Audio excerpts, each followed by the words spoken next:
Assalamualaikum warahmatullahi wabarakatuh. Perkenalkan, nama saya Agnia Nurul Izzah dengan NPM 205020046 dari Prodi Pendidikan Ekonomi Universitas Pasundan.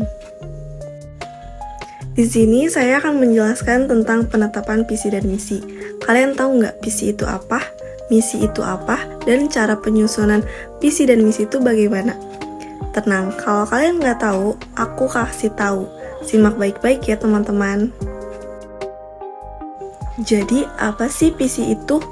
Visi merupakan suatu rangkaian kata yang di dalamnya terdapat sebuah kata impian, tujuan, cita-cita, atau nilai inti dari sebuah lembaga atau organisasi. Bisa dikatakan visi, yaitu terdapat tujuan masa depan untuk organisasi atau lembaga itu tersendiri. Jadi, di dalamnya itu terdapat pikiran-pikiran yang ada di dalam benak para pendiri. Nah, kan kalian udah tahu tuh visi itu apa. Sekarang kita bahas misi ya. Jadi, apa sih misi itu? Misi yaitu merupakan suatu langkah atau tahapan yang harus dilalui oleh suatu lembaga atau organisasi untuk mencapai visi yang utama. Jadi, kalau kalian punya visi, kalian harus punya misi. Dan visi itu harus dicapai dengan misi. Jadi intinya, kalau kalian punya visi, kalian juga harus punya misi. Kenapa? Karena visi itu kan tujuan. Jadi kalian harus punya cara atau langkah-langkah untuk mencapai tujuan kalian itu. Jadi visi harus dibantu dengan misi ya. Membuat visi dan misi yang baik itu nggak mudah loh dan nggak bisa sembarangan. Ada tata caranya. Kalian mau tahu nggak cara membuat visi dan misi dengan baik itu seperti apa? Disimak ya. Cara perumusan visi yang pertama yaitu ada mengkaji makna visi yang lebih tinggi untuk digunakan sebagai acuan.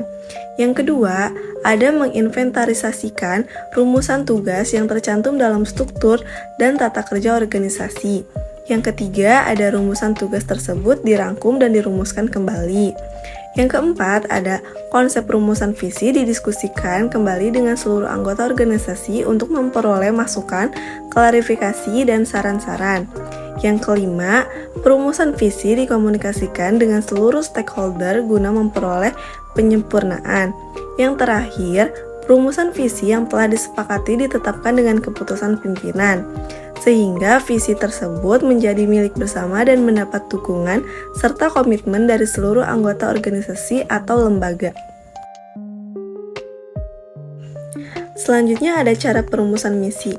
Yang pertama, mereview atau meninjau kembali masalah yang dihadapi, baik secara internal maupun eksternal, dengan pendekatan analisis SWOT.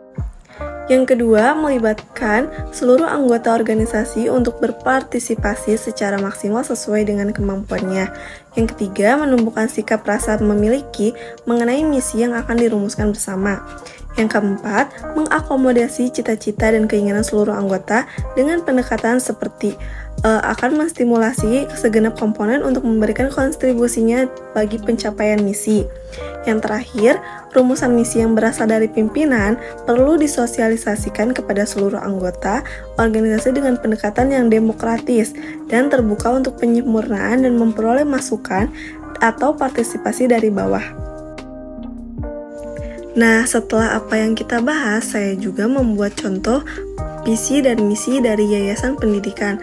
Tapi sebelum itu, saya juga melakukan analisis SWOT terlebih dahulu. Dalam perumusan dan penetapan visi misi yayasan saya sendiri, saya melakukan analisis SWOT terlebih dahulu untuk mempertajam visi dan misi yayasan tersebut. Yang pertama ada kekuatan, yaitu memiliki letak geografis yang sangat strategis dan lahan yang cukup luas serta dilandasi daya dukung masyarakat yang sangat positif. Yang kedua, guru-gurunya relatif muda sehingga mereka memiliki kinerja tinggi dan antusiasme. Yang ketiga, ada biaya sekolah terjangkau bagi masyarakat. Namun ada kelemahannya juga. Kelemahannya yaitu yang pertama, sarana dan prasarana yang belum optimal dan memadai. Yang kedua, kesejahteraan pengajar dan karyawan yang tidak terpenuhi dengan baik. Yang ketiga, kondisi para guru sebagian besar masih berstatus honorer. dan belum memiliki pengalaman dan pelatihan. Tetapi ada peluangnya, yaitu sudah memiliki dukungan dari pemerintah daerah dalam melengkapi sarana dan prasarana. Lalu ada perkembangan teknologi komunikasi dan informasi yang berkaitan dengan proses pembelajaran. Yang ketiga, sekolah swasta adalah alternatif lain yang akan dipilih ketika seorang peserta didik tidak diterima di sekolah negeri. Meskipun adanya peluang, tidak menutup kemungkinan adanya ancaman.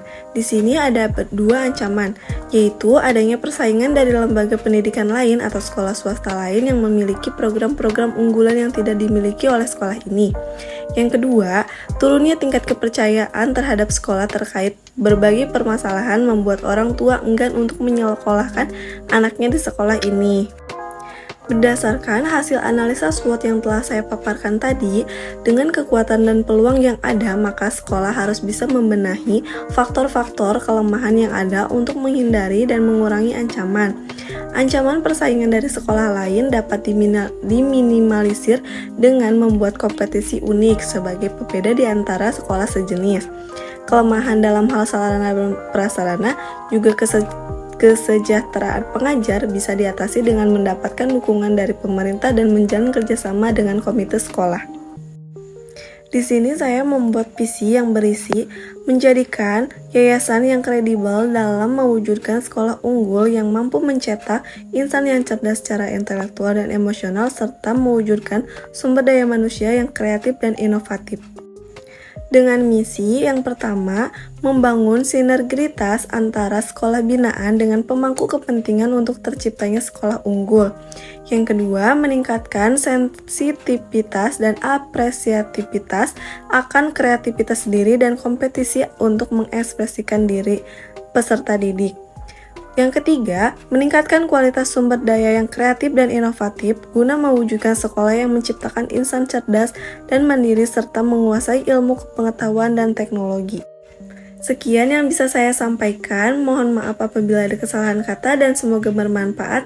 Sampai bertemu di pertemuan selanjutnya. Wassalamualaikum warahmatullahi wabarakatuh.